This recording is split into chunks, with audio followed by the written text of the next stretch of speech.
Hi, ഇത് എൻ്റെ dendrobium ഇനത്തിൽപ്പെട്ട ഒരു ഓർക്കിഡാണ്. ഡെൻഡ്രോബിയം റെഡ് വൈറ്റ് ലിപ്പ് എന്നാണ് ഇതിൻ്റെ പേര്. ഇതാ എൻ്റെ ലിപ്പ് നോക്കിക്ക്, നമ്മൾ ബ്രഷ് ഇട്ട് ഇങ്ങനെ വരച്ചെടുക്കുന്ന പോലെ ഇരിക്കും.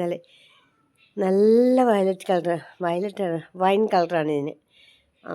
പക്ഷേ ഇതിനെ കണ്ടാൽ നല്ല വെൽവെറ്റ് ഉടുപ്പ് നമ്മൾ തൊടുമ്പോഴൊരു സോഫ്റ്റ്നെസ് ഉണ്ടല്ലോ, അതെനിക്ക് അതല്ല തൊടുമ്പോൾ ഇതങ്ങ് ചീത്തയായി പോകുന്ന പേടി. അതുകൊണ്ടാണ് ഞാൻ തൊട്ട് കാണിക്കായിരുന്നു. അത് നല്ല വെൽവെറ്റ് പോലെയാണ് എൻ്റെ തന്നെ തൊടുമ്പോൾ ഇരിക്കുന്നത്. നല്ല രസമാണ്. നല്ല വലിയ പൂക്കളാണ്. കുറച്ചൊന്ന് നോക്കി, വലിയ പൂക്കളാണ്.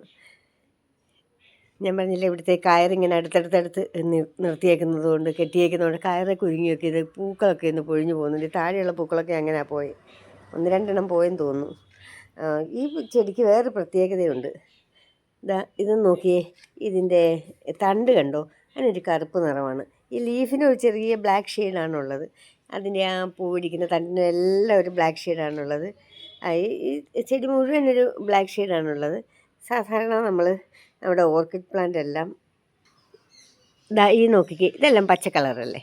ആ ലീഫിനും പച്ച കളറാണ്, ഈ പുതിയ ചെടിക്കും എല്ലാം പച്ച കളറാണ്. പക്ഷേ നമ്മൾ റെഡ് വൈറ്റ് ലിപ്പിന് ഒരു ബ്ലാക്ക് ഷെയ്ഡാണ്. ഈ തൈയൊക്കെ വരുന്നതിനൊക്കെ നല്ല കറുപ്പ് കളറാണ് കേട്ടോ. നമ്മൾ തൈ പിരിച്ച് വെച്ചിട്ടുണ്ടായിരുന്നു. അത് ഇപ്പോൾ ഇത് പച്ച കളറായിട്ടാണ് ഫീൽ ചെയ്യുന്നത്. ചെറിയൊരു കറുപ്പ് ഷെയ്ഡുകൾ. മറ്റേ ലീഫൊക്കെ നല്ല ഇച്ചിരി ഒരു കറുപ്പ് നിറമാണ്. അതുപോലെ ഒന്നുപോലെ ഉരുണ്ട് ചക്കപ്പോത്ത് പോലെ ഇരിക്കുന്ന തണ്ടാണ് ഇതിൻ്റെ.